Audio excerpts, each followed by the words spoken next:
Well, hello, all my old folks and new folks, all you youngsters, all the generations represented here on Internet for Old People on the Good People Association. I'm Ken Napzok for another edition of the show that discusses the pop that made our culture. And we are proudly brought to you this month by our friends at Homegrown Boone's Bourbon. In fact, Tyler Boone, the Boone behind this Boone's Bourbon, is going to be on the Positivity Report tomorrow, 9 a.m. Pacific time. Homegrown Boone's Bourbon. That's right. If you want to get your dose of nostalgia in a whiskey glass, I don't even know what that means, but it's true. The official sponsor of the GPA right now. Go to Drink Boone's Bourbon for more information. We thank you, Mr. Boone, Tyler Boone, for your support and for your whiskey. My name is Ken Napzok, like I said. That name itself, I keep saying it because it's, I guess it's locked in my brain. It's nostalgia. I'm nostalgic for myself. Ikaika,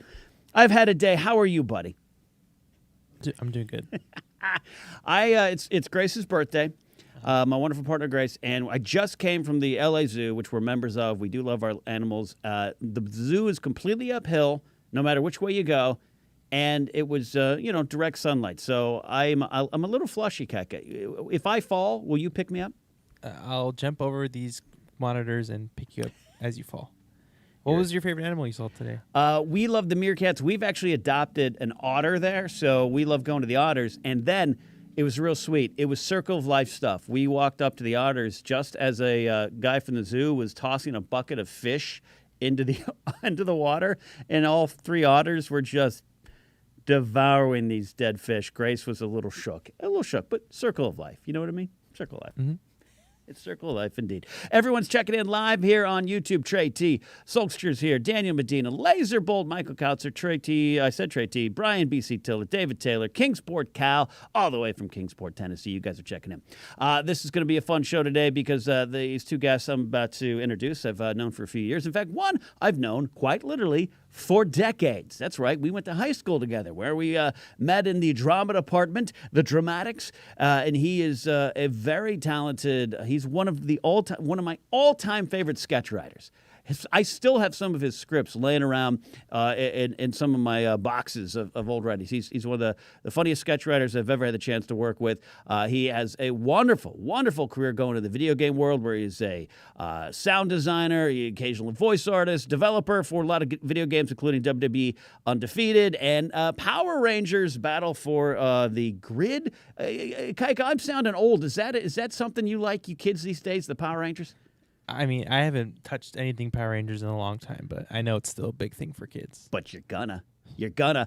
So that is Tony Porter. He's going to be in here in a second. And Kai Thatch, he's an actor. He is a Disney veteran. He is a Star Wars academic. He calls himself, I know him over from the Force Center world. He is a great guy and some good stuff going on in his life we're going to talk about. So welcome Kai and Tony to Internet for Old People. Gentlemen, How are you doing today? How you doing? Doing great. Tony, are you in your lair there? Are you in your video game developer lair? Yes, and I just figured it's been such a busy year and I've got so many projects to work on. So if this kind of like slows down a bit, I may just catch up on some work a little bit. You know, I'll have the cans on. I won't bother you. I'll be completely unobtrusive. Someone will let me know when I need to do something. I'll just tap on the clink, clink, clink, clink, clink, and get you to turn around. It's great. And Tony, I mean what I say. I mean, we've known each other since the 90s. Talk about Internet for Old People. Absolutely. We lived across the street from each other. We did. I think you were more friends with my older brothers, God bless older brothers, before we even met in high school. But we were across the street from each other for years. And we did some wonderful comedy stuff. I remember playing a pathetic stand-up comic in one of your plays, which I ended up taking through life. So thanks.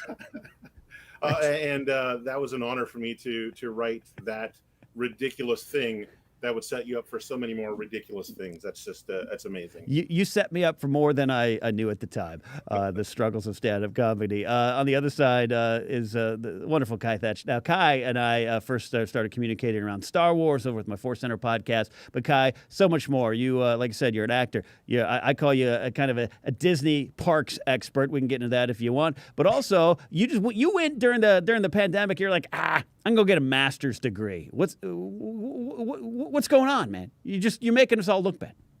I didn't mean to do that. I just had an opportunity to get into a program. I had a lot of free time on my hands with no work in acting, no work in at the parks, so thought might as well do it. What's your area of expertise? The speciality of your master's degree at your? It's arts and cultural management, so it's a lot to do with nonprofit programs, theaters, things like that. So related to the entertainment industry and related to my stand-up career, nonprofit organization indeed. And congratulations, you also got married recently too. Yeah, I did. I met a lovely woman last year, and we had a nice, quiet little COVID-19 wedding. Hopefully going to have a bigger reception later this summer when now that things are opening up. So we all can. That's great. This is going to be a lot of fun here today. I've been waiting to work with Kai on a show for a while, and Tony and I are reuniting because it feels so good. It's so great to have you both here. Are you ready? What is your relationship to pop culture, past and present? Tony, you and I grew up in an era where we were celebrating some of this stuff, but maybe we weren't encouraged or allowed to. We thought maybe we have to put it on a shelf and grow up. Yeah? Yeah, I think it felt a little bit like that. But we had so much that was just blasted at us. I think it. But luckily, it was all through things like Saturday morning cartoons. Still, there was that legacy. The after school cartoons. Yeah. Those structures were still there, but you can kind of see them kind of fraying out and kind of splintering into different things. And I think it obviously worked out well for us. But we got a lot. We had a bit of a buffet there.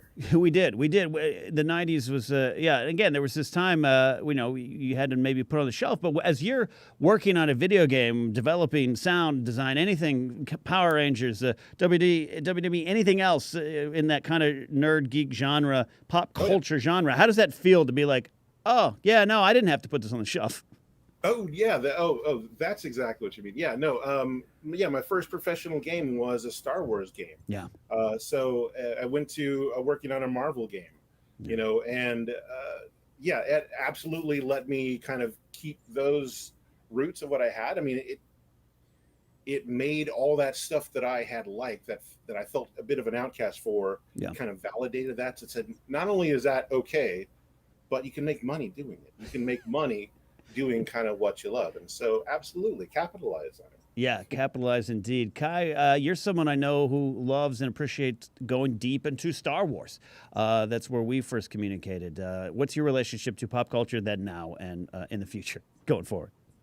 Yeah, I think I definitely grew up in that same era where there's Saturday morning cartoons, after school things, before school things, but also growing up a little bit more as the internet was blowing up, and it just made things a lot different. As far as I guess pop culture stuff, I guess I never grew up really in an environment where it was uncool or not. It's something that was a little more acceptable. It was a little more mainstream and widespread. You bring up a good point about the internet kind of exploding, and then a lot of this stuff.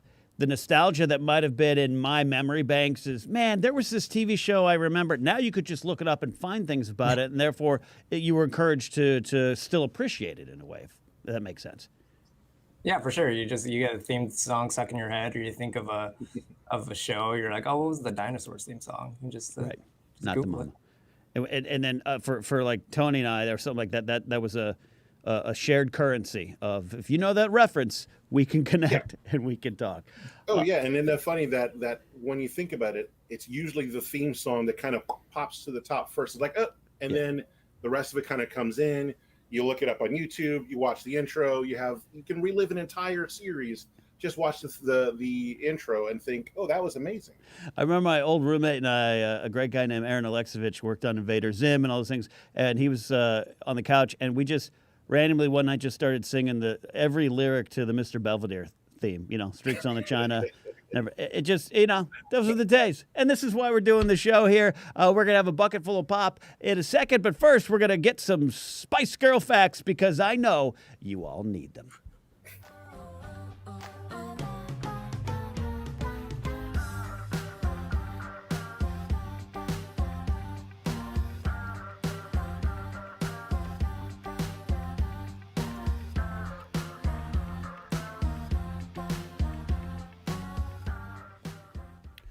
Someone in chat said I'm wearing the Luke Skywalker medal ceremony look today, and I'm okay with this.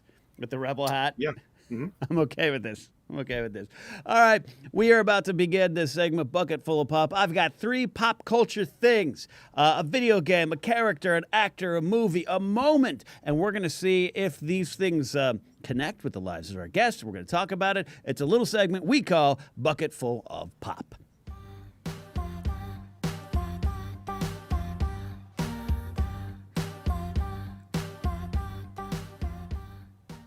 All right, the first thing up here, Tony and Kai, I took a shot, and we had a lot of fun last time out on episode 8 talking about a video game. So I thought, well, let's just go to that well one more time. This is from 1996. It was groundbreaking.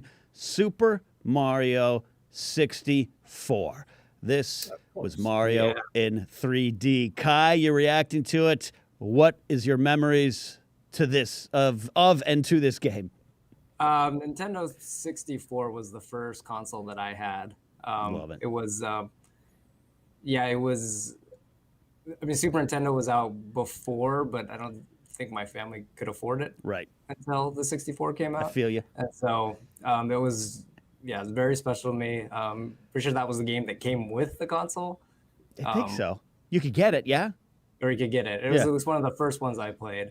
And of course, Rogue Squadron being the other one. The other big one there too. So this would make sense if it's your first gaming system. Your relationship to this game specifically might be a little bit of Mario, not necessarily a thing from the past, but Mario. Like I remember Mario, but now this is a new version, or was it completely brand new to you in terms of an IP or concept?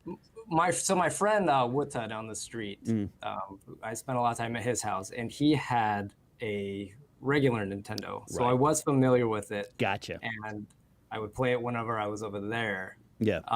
But this was, this was kind of mind blowing. Like to have this and to just to have the 3D graphics and it's just not the flat plane anymore. It was pretty mind blowing, and just being able to use Yoshi, that was a absolutely thing as well. And you and I, Kai, share something because I grew up with the Commodore 64, but the point being, my parents couldn't necessarily afford the big gaming systems of the day, but also I had to go to a friend's house. And so, like, my relationship with a lot of the popular Nintendo games are going to Sean's house. Like, it's all, bases loaded. That was Slumber Party at Sean's. I didn't have that at home. I had Hardball on the Commodore 64, so I respect where you're coming from there. Tony, I think I knew you when this game was out, but I don't. I was at my friend Blair's house playing. I don't know where you were playing this game. So the N64 was one of the first systems that we owned brand new. I had owned the other ones before, but they were always hand-me-downs, used stuff. And we didn't own very many games because that was where the real money was. So we'd rent, of course. That was the thing to do. But when N64 came out, Mario was the one to get. And as a groundbreaking game, they designed the entire controller just to work with that game, like the controller with the one stick in the middle and the buttons here and the buttons here. Yeah, like that wasn't really thought of for any other game except Mario 64, and that's one of the reasons why it works so well on that controller. It had a really good feel, and I think that makes sense to me why it did so well, why it connected, because it allowed us to really kind of feel like Mario, and that seems like a cringy thing to say, but in general, it felt like what we had been seeing in the 2D plane in 3D plane, completely, absolutely Yeah. beautifully translated. Yeah, you literally could say it's a me, Mario. I feel it. Yeah, Mhm. that makes sense. I think. Yeah, it's so organically the game, your controllers. It just kind of felt natural. To just the grip. But we have the N64 controllers here in the office. Mhm. That totally makes sense. When you were designing and working on games, Tony, does anyone bring up, hey, make it fit the controller? Oh no. I mean, because most of the games, at least that I work on, they're going to be on multiple systems. People are going to play on Yeah. a keyboard, or they're going to play on a mouse. You can play on different game pads. So we have to make sure that it works on all of that stuff. So Yeah. I mean, yeah, it kind of comes into play, but not quite like what they did with Mario 64. They completely changed the hardware just to fit this one game, and all the other games after it, be damned. You know. Be damned indeed. But then it works. It sets the tone. We talked about GoldenEye last time out. This is my first experience with, like, dare I say, an open world type environment of Mario. I'm in Mario's world, like you said there. Any memories, Kai, of specific levels or anything other than controlling Yoshi finally, or anything like that? No, I mean, I think just talking about that controller, I think Yeah. it's iconic, and that's probably one of the first things I think of when I think of that system. Is Yeah. there's just no other controller like that one. It just fits. Tony, for you, any successes on this game you want to brag about now, 25 years later? Oh, well, I definitely have gotten all the red coins in there, but I've never gotten as many. There's like, I think it's set up like a 100-star system, but there's Yeah. actually like 120 or 130, and plus some secret stuff, and then there's some game breaking stuff. So I haven't gotten that far, but I have gotten all the red coins. When was the last time either of you touched this game in any kind of pull out the old 64? Or has it been, for me, it's been decades. What about you guys, Tony? Oh, I have it on. I probably have it on my desktop right here, and I probably have pulled it up as recently as a few weeks ago Yeah. to Wow. show my kids. Now the problem with it, again, we were talking about the controller, is that we don't have those controllers. We have the regular control. We have the regular, analog stick, analog stick here. It's really, really kind of difficult, actually. Yeah. To play those sense. games on current systems, and I guess that's both a testament and a detriment to that idea. Yeah. But no, I played it recently. My kids, Wow. I think they didn't like the controls, but they wanted to play the game. I think that's how important the controls are. It's your entryway into the game. So We'll fire it you up. got to show them that. That's awesome. Kai, you, is this in your rearview mirror, way in the rearview mirror? That was long gone when this N64 met the GameStop graveyard. It's something I should definitely look up. I'm pretty sure I can get on the Switch. So Yeah, Sammy Leon Mendoza in chat says you can get it on the Switch now. So, Ikaika, do we have a Switch anywhere on our Amazon wish list? I think there's one still on the wish list, yes. We'll do that there. Ikaika, what about you? What's your relationship to this game? I never had Nintendo 64, but my cousin did. Yeah. So we did play this. I wasn't the biggest Mario fan, so Oh. we would play like Mario Party, Mario Kart more than this. But Yeah. I remember there was a part where like you're in Bowser's castle and it's a stairs. It's endless stairs. And you get to unlock certain paintings or something. Yep. It's like the last level. So we tried to see how long, like, if would this actually keep going? So we like held it for like an hour and it like just kept going. We're like, oh man, yeah. It's a multi-generational game indeed. Great stuff there. That's just the first one. Next thing up here on the Bucketful of Pop, we are going to about 1999. It had a good run. It changed the landscape of music. I saw this picture and had to include it. Say hello to Napster. Share your files. Share your files. This was just, I did a weird search and this popped up and I was like, this takes me back because I was... and still kind of am, like, I'm an album guy. Let me go buy the compact discs, if you will, the cassettes maybe even. But I remember my friends that I worked with having this thing, and it felt, I remember when first time I came to him, I was like, hey, my friend Corey, I was like, can you get some songs for me? And he did, and he had them on a CD the next day, and I felt like an absolute pirate that I had plundered from the music industry. It was weird. Napster, relationship to Napster. Any memories, Kai, about this service that Lars Ulrich from Metallica is probably still upset about? Oh yeah, definitely spent many nights with that Napster queue running while I was asleep. Waking up in the morning to just like, this download will be ready in 10 hours. I'm like, okay. Just Definitely. Like you said, that I think the first thing I think of is it's just like that yeah, it's that pirate feel. It's like Yeah. when I was a young teenager and just thinking I'm doing up to no good. Yeah. Then Just and on the internet. LimeWire, Solskjaer says Yep. Kazaa, which I had Kazaa as well too. What about you, Tony? We're a couple years older than Kai, maybe, but just like, did this feel dirty to you? Oh, yeah, and I kind of avoided it because of that. Yeah. And but the thing was, my friends were using it, and they'd be showing me these just like amazing, like kind of more rare songs, not just like the hot album or something, but just like weird cover versions that this band did live, and they're finding these kind of obscure tracks from bands. I'm so interested in it. So then I went and downloaded it, and I'm trying to find these things, and everything that I find, it has the name, but it's something else. And so I felt it was kind of a waste of time. Yeah. And I kind of just kept my distance from it. I knew digital music was going to find a way to be more legitimized, and that kind of wasn't the way. I mean, there could have been something there, but I just kind of kept my arm's length from it. I'm super envious of the riches that were there for the taking, but Some great comments coming in. Solskjaer says Halcyon Days, BC Tiller, Napster, also known as Spotify, and there's some truth in that and what's Napster kind of helped change. Kingsport Cal, my favorite comment, I burned mixed CDs and sold them on the street, which is exactly, might have been Lars's problem. Entrepreneur for you. Yeah, there you go. For me, you just hit on something, Tony, that this is what I love discussing this stuff. I was talking about our shared but unique journeys.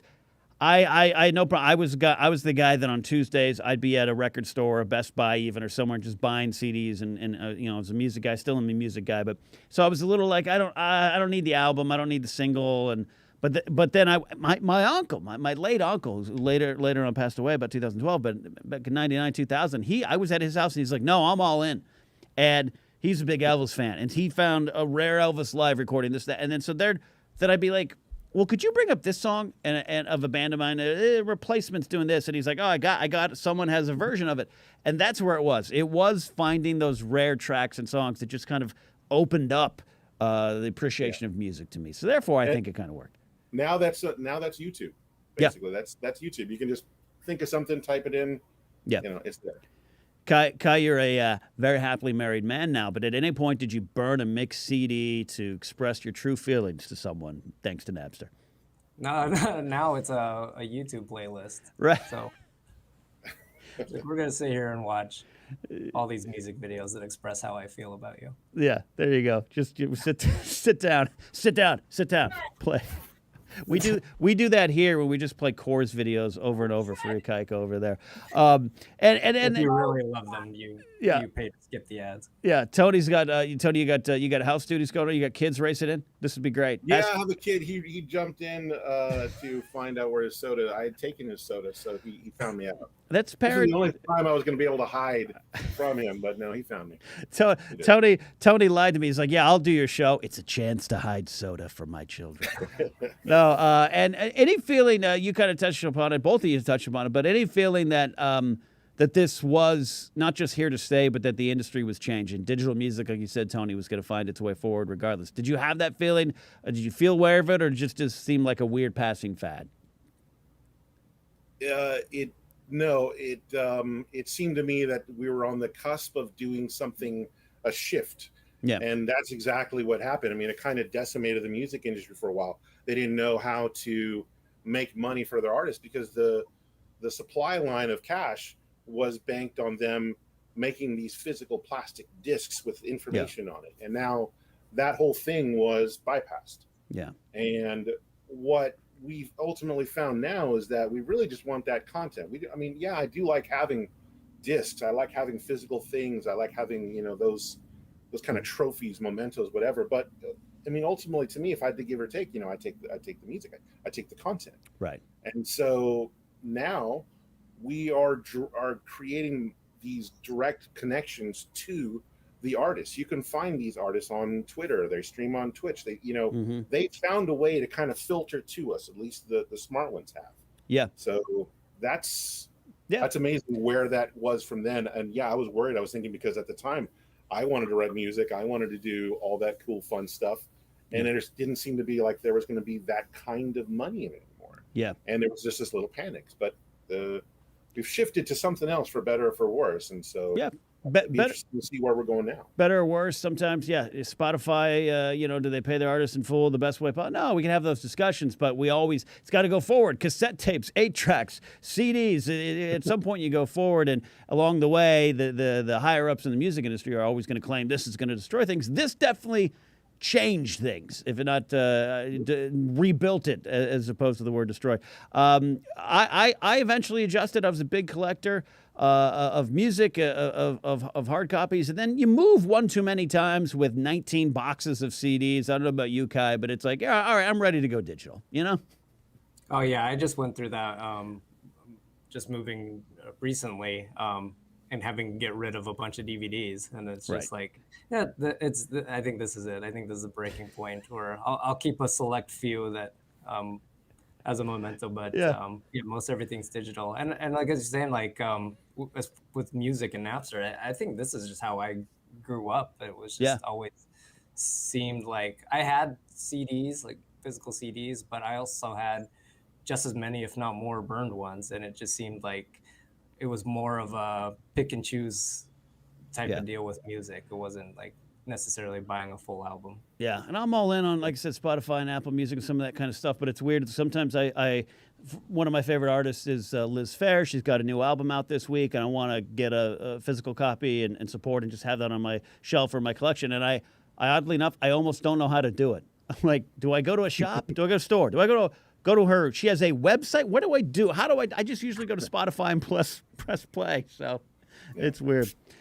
Kingsport Callaghan says, I did cassettes off the radio. It's all about the record stop points. I did that too. That was the best. That was the best. Great one then. Our final one coming down the line here. This is more of a pop culture event.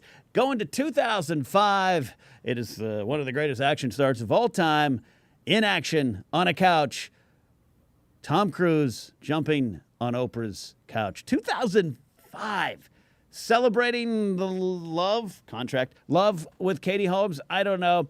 It takes me back to a time, and this was kind of this was still broadcast TV in a way, and now this would be something on YouTube or a stream or get to us a little different. But this is one of those weird, rare water cooler moments. So I just wanted to bring this. I thought it was really fun. Just popped in my head. Remember when this was one of the biggest controversies in the world? Tom jumping on a couch. Kai, you're a man of action. You're an actor. You're a performer. Do you have any relationship to this at all? So this exact moment, I was off of the face of the earth, to say. So there was about 2 years where I was serving a mission for my church. Gotcha. And I was kind of You're just distanced from all pop culture. And there's a handful of things that I missed. And I probably didn't see this until about like 5 years ago. I think I might have missed their entire marriage. I'm actually I'm comforted by that and kind of wish we all could experience a little break from some of those water cooler moments. So when you saw it later, like you said, about 5 years ago, knowing that there might have been a controversy around it, or just that it was something that got people talking to the level it did that resonate at all, or you just feel like that's just another blip in a information pop culture wall? Yeah, I think without the context, it was kind of weird, and it was just like, yeah, like it was you could understand the reaction, but I was dumb. It's like, that's a little over the top. Like him hanging on the side of a plane. Brian Ward in chat, the great Brian Ward, says, today this might trend for half a day and be forgotten, which is true. Tony, what about you? Were you excited for Tom and Katie's love during this interview? Yeah, well, I kind of didn't hear much about this until later, and I didn't have the context of it. I didn't really follow him like that. I probably at the time I did. I can't think it must not have made that kind of impact to me. But yeah, I like what he said, where like if this happened today, it kind of wouldn't. It would just be over and done with. Be a blip. But first of all, I love the image of you just following Tom Cruise along every day. This day in Tom Cruise history. Well, we love to hate him. We hate to love him. He's Tom Cruise, and so when he does things like "Mary Sweetheart Katie Holmes," at that time, at that age, I probably would have been paying attention to that. I think at that age. Yeah. But right now, it seems like I'm very happy to have that out of my psyche, not causing any psychic damage. Yeah. Yeah, not living it. Yeah, look, weird in a lot of ways. There's a lot of things about it and everything, but I just love. Laserbolt in chat says not scandalous, just weird. And in 2005, we're in the MySpace days, coming out of the Friendster days. That daily Twitter conversation piece was just, not what it was then, like it is now. So. This in a way, Tom's lucky that this is just a quaint thing in the past, I guess. And weird note about me, I have met Siri Cruz twice. It's a weird thing. I think about this couch moment often, just the whole relationship. That is a Bucketful of Pop. You guys did a great job wading through the bucket here.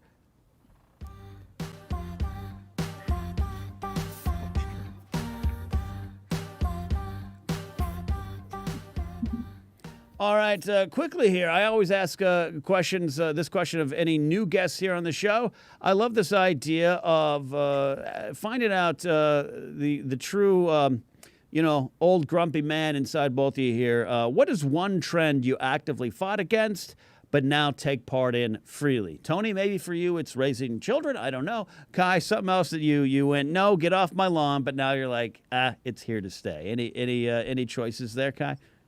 I think a lot of social media apps, I'm always very hesitant to jump on board. So probably TikTok is probably the most recent one. It just wasn't for me when I first saw it. But you're on there now. That one for the kids. Yeah, so you can follow me at Kyvan on. Follow him, everybody. Follow him. Do a little. There's nothing there yet, but I'll get to it. I love it, Tony. What about you? Anything that in your old soul that you fought now accept freely? I think that any reason why I would have fought off any kind of tech would have been completely like an unhealthy reason, like out of spite, right? Or something, I want to say that I didn't get a real good smartphone for a long time. I had, just some crazy little Motorola that, maybe it had Snake on it. I don't know, but maybe everyone had that at some point. But when I should have been switching over to an iPhone or whatever, seeing all the cool stuff, I just kind of didn't want it. But I like I said, I think that was like an unhealthy kind of like, fine, I don't want it. I can't. Yeah, I can't afford it. But really, I just don't want it, No, there's smartphones is it for me, but I'm a tech guy, so I think secretly I'm wanting all that stuff. I'm wanting to get it, but growing up with not enough and learning how to spite, actively. I think that was it. Actively spiting all these things speaks truth for me. I love spiting you. I have a lot of spite towards TikTok, which is why I tip my cap to you, Kai, and my pal Joseph Scrimshaw, who's fully embraced it now too. Where Kai loves it. He'll always share a video, and I'm kind of. Kai, true or not, I'm always kind of grumbling when you do, right? You do, and then you see it, and you're like, okay, that was worth my 30 seconds. You're worried that's going to rub off on you. Yeah. Thank you, Kai. Yeah. It's a fear. It's fear. Fear. You and I know, Kai, from breaking down Star Wars. Fear leads to so many negative things. So just accept it, And I remember coveting my friend's Palm Trio, and that's when I knew I was going to have to give in to the smartphone craze. Just had to do it. Had to do it. In chat, some people with a lot of the smartphone one resonates with people, but I love Peaceful Guy says buzzing my armpit hair. And there you go. I think that's the real answer. I think that's the truth. There you go. Scott Douglas says, I used to prefer being hardwired and not into Bluetooth, but now fully embrace. That was one for me too. I also had a separate iPod a year ago. Now I just use my iPhone. I understand that one. For me, one of the big ones, I don't know about you guys. I, for a long time, was one of those, I absolutely do not want direct deposit. I was like, no one's putting money directly into my bank. I don't know what they're going to do with it there. So, I don't know. Tony, is there spite in that? Spite for the bank? No. I always loved direct deposit, but I do. My wife's so much better at finances, so she handles it. primarily, and she does have those kind of worries about online transactions because it's so complicated. Kind of in the back end, they make it seem like it's easy for us now, but when something happens, they'll resolve it. You might get your $60 in a few months. It'll get resolved or whatever. But she doesn't trust that. She doesn't. How much of that goes on where people don't check? So she constantly checks, and direct deposit is one less thing to check. I'm with you on that one. And another one for me, I don't want to give away all my answers for future episodes, but Kai, I don't know if this one will resonate with you. I do love going to Disneyland. I'm a big Disneyland fan. A lot of it being on mobile app stuff now, I'm having trouble adjusting, Kai. I'm having trouble adjusting. Oh yeah, my last trip, that was a big thing with the party I was with. It's there's just something about holding that tangible fast pass. Yeah. And that's not even that's a pretty current thing as well. But having that physical memento is nice. The fast you don't like paying things with like a watch or just swiping your phone or nothing? I don't. I like everyone knows I've spent half my life at 7-Eleven. I do have the 7-Eleven app. I'll accrue points, but I'm swiping my card. Starbucks I did. Starbucks was the first one when I was at the old mall job every morning going to Starbucks. That one finally it worked for me. But then, then I found myself depositing like $100 into a Starbucks app. And I'm like, do I need this much coffee? And am I really spending? Then you see how much you spend on your screen. It hits you, which maybe it's a good thing. I love paying for things with the watch. I don't know. You hold this up and everyone kind of looks at you like, what are you doing? What are you doing? And then beep, beep, transaction goes through and like, I live in the future and you don't. Maybe it was a youth spent learning about the book of Revelation. I'm like, I don't know. This seems Mark of the Beast. I don't know. This seems like it's the end times. I don't know about this. Here's some cash. A little bit, but... A little bit. Thank you for answering that question here. Coming up, we got our game show. Oh, I know it. It's our little trivia section here, right here on Internet for Old People. Stick around for this.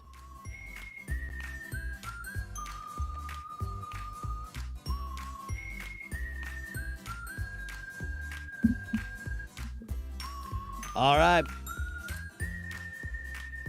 Steve Balboni, one of my favorite New York Yankees, by the way. And Kansas City Royals. John Mariano's in chat. He's probably like, yeah, Steve Balboni.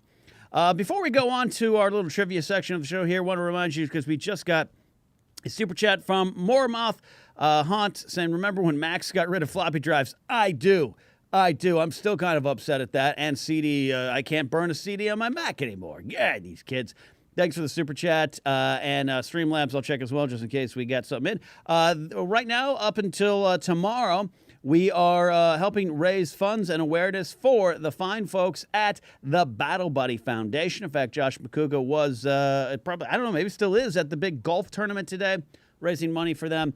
We had Kenny and Chrissy and Murphy on last night, as well as Archer and Atlas the Wonder Dog. We're not going to be working with them for a while, but this is something we've been working on for this golf tournament here, building to it. So portions of proceeds raised going back now a couple weeks till tomorrow will go directly to the Battle Buddy Foundation, something we're really passionate about here, there.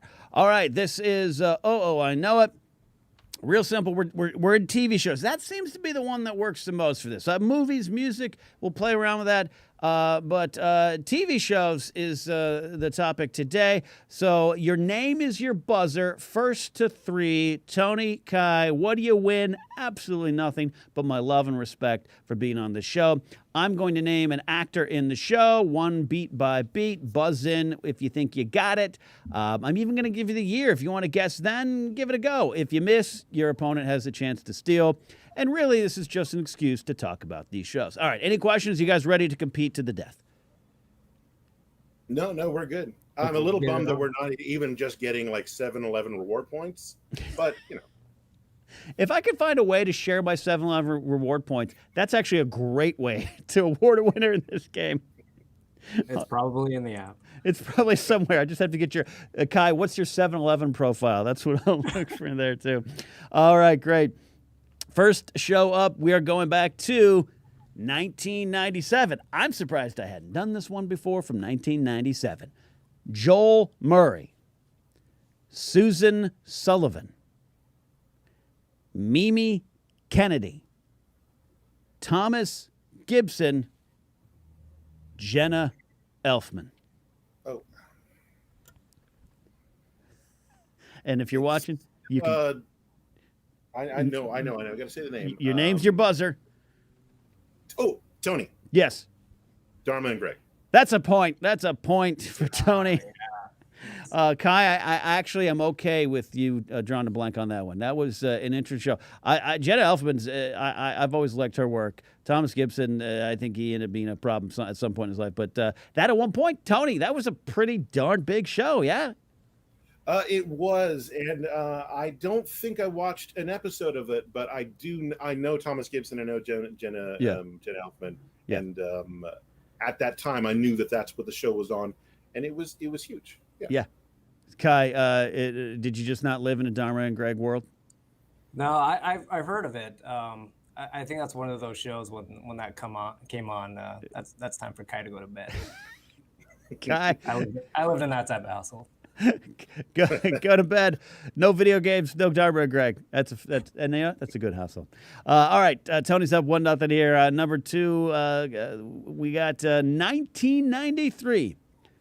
Kim Fields, Kim Coles, T.C. Carson, Kai.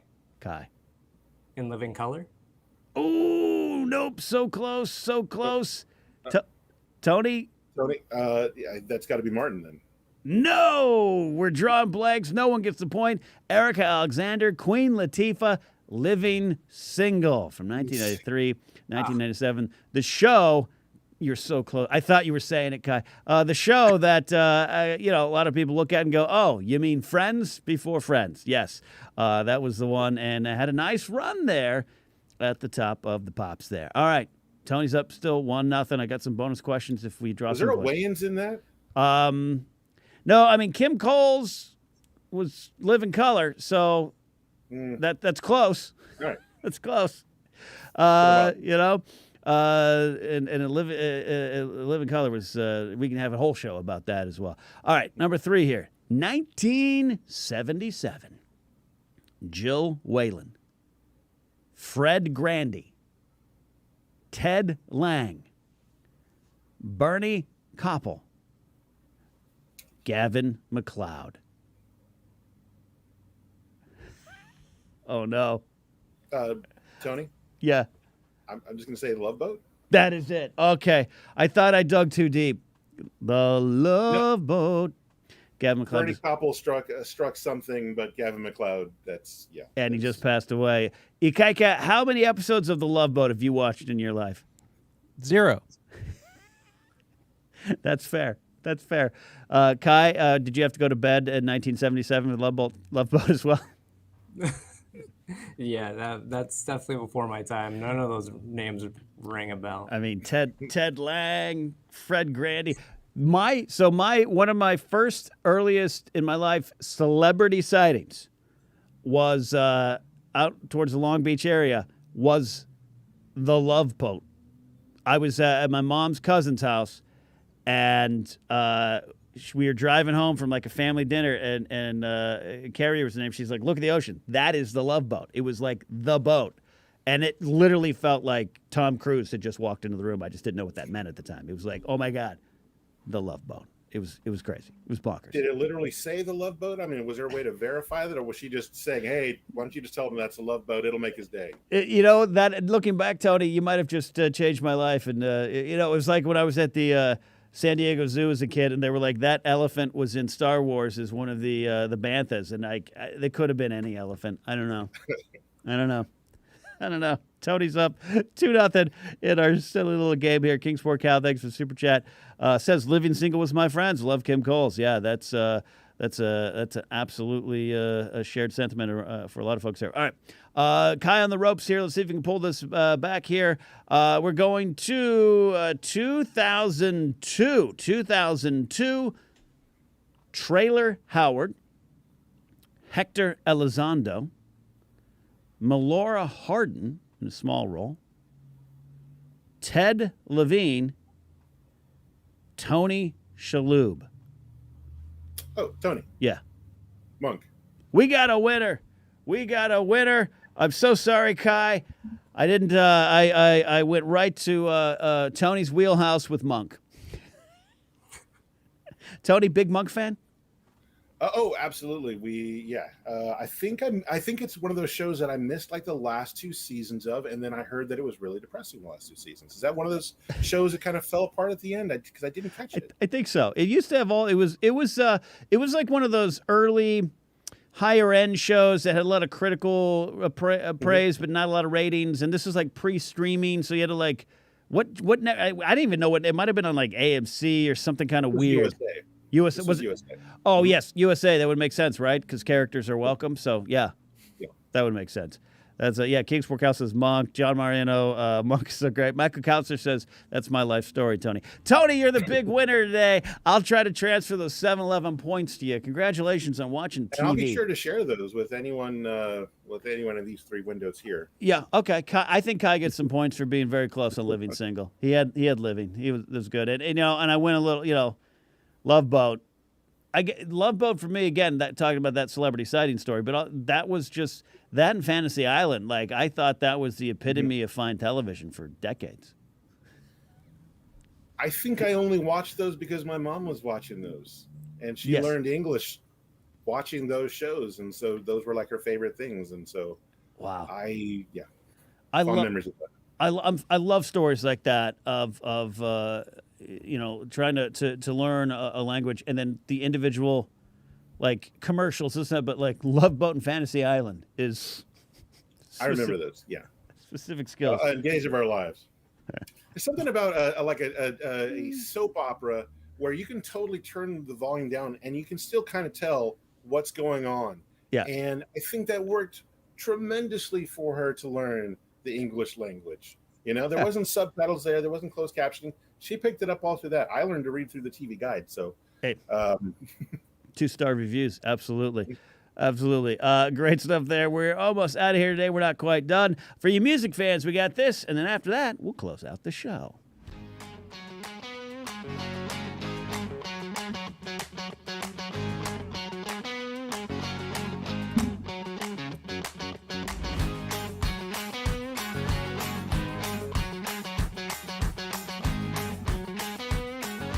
We had joy, we had fun, we had Seasons in the Sun. Oh, one of the most depressing one-hit wonders of all time, and a personal favorite of mine. Every time I play it on the radio gig I have on the weekends in Pennsylvania, it's a fun Saturday morning pick-me-up of a tune. All right, we are about to close out the show here. I want to thank my guests for coming on in here. I've been waiting to chat with them both online. Perfect opportunity to do it here. Kai, thank you so much for coming on in here, man. I really appreciate it. Tell them where they can follow you, including apparently TikTok, where now we're forcing you to do videos. Yeah, you can follow me on Instagram and Twitter at Kyvan. Right there on your screen. There you go. Lower thirds doing their job. Tony, for you, any games, this Power Ranger game, when we're waiting for it, anything in the past that we could plug into to help you as well? I mean, that's the big one that I've been working on for a long time. We are constantly making content for it. Same thing as WWE. We release a new character every 2 weeks. Tporter64 on Twitter. I have a website, but it's dead. So I just wanted to mention that aloud. He's just like, I got a website. This show here, I ain't trying to wrap up. This show here, kind of with the trivia and the questions and stuff, this would be an amazing thing to see like before a movie. Oh, yeah. Because they already have like the trivia on there, but something a little bit more interactive, something a little bit live. I think I'm not saying that that's what you should do, but this kind of gives me that feeling. Yes. That kind of just this little kind of warm little nostalgia, little kind of, it kind of gets the synapses going and stuff. I see it. So you want to see the show on the screen when you sit down and you're crunching your crunch a bunch waiting for the movie? More than me. I think other people would as well. Oh, okay. I love that idea. We're going to, Kaika, get on that. I'll call AMC right now. You have I have stock. You They'll have listen to me. stock. Yeah, okay. I sold my AMC stock yesterday. So I'll do it. No, Tony, I appreciate that. That means a lot. Yep. And you both mean a lot. And thank you so much for coming in. And thank all of you watching live here today or watching a little bit later. We want to thank our sponsor, Homegrown Boone's Bourbon. We love, we love drinking it. Let's just say what it is. But it's been great. Tyler Boone is just a great chap, and he's going to be here live tomorrow on the Positivity Report with Josh McCouga, Mark Ellis. I'll stop by. Ikaika will be there. Maybe Mark Riley will be there. Thoughts to Mark Riley and his family. His mom had a big surgery this week, and Mark's been doing the right thing, hanging around, making sure she's doing okay, and all reports are good right now. So stay tuned for that tomorrow on Josh Brady, which is truly the fastest game show on the internet, 2 p.m. Pacific time. We got a battle of the internet today. Ricky Hayberg and Elliot Dewberry coming here, I do believe, live in studio. Always a lot of fun for that. We thank you all for the support. Thank you for the Super Chats and Streamlabs, all going towards the fine folks at the Battle Buddy Foundation. To get more information on them, go to tbbf.org. We love supporting the fine folks at the Battle Buddy Foundation. Thank you all. For memberships, merch, and other things, go to thegpa.fun. Until then, we'll see you next time as we dive deeper into the pop that made our culture. Bye, friends.